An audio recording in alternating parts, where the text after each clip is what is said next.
हमारे YouTube channel DJ Lavkesh भाई को लाइक सब्सक्राइब करना ना भूले।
YouTube चैनल डीजे लवकेश भाई को सब्सक्राइब जरूर करें।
अमर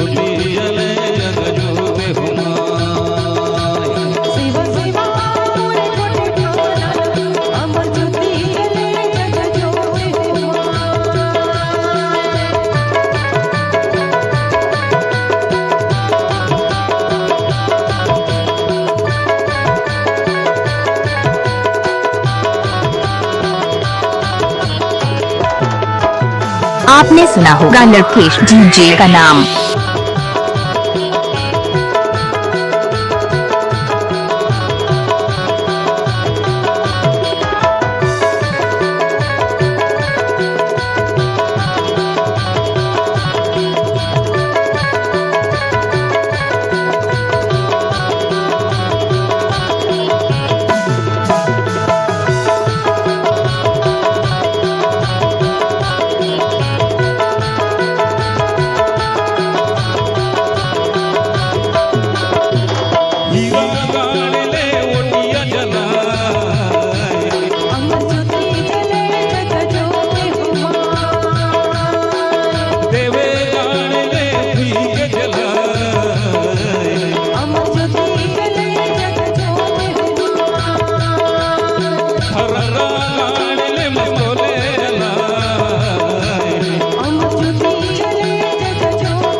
में जला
जले जग जोते हुमाय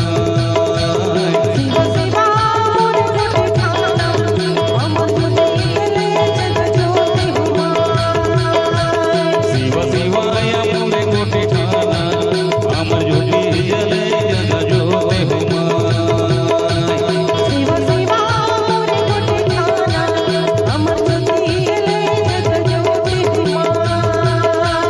अमर ज्योति जले जग जोते हुमाय कोयल ज्योति जले जग जोते हुमाय अमर ज्योति जले जग जोते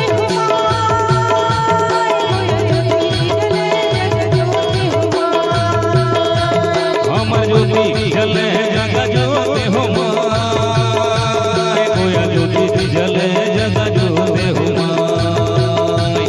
अमर ज्योति जले जग जोते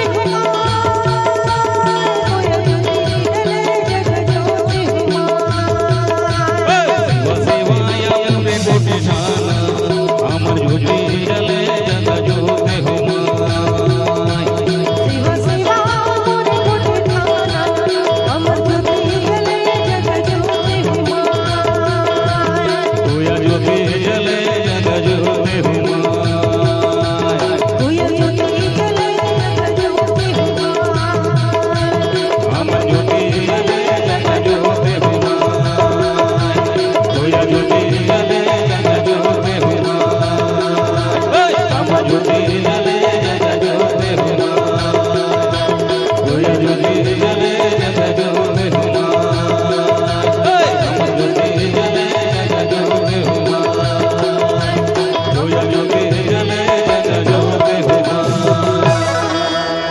डीजे लवकेश आपका हार्दिक स्वागत करता है।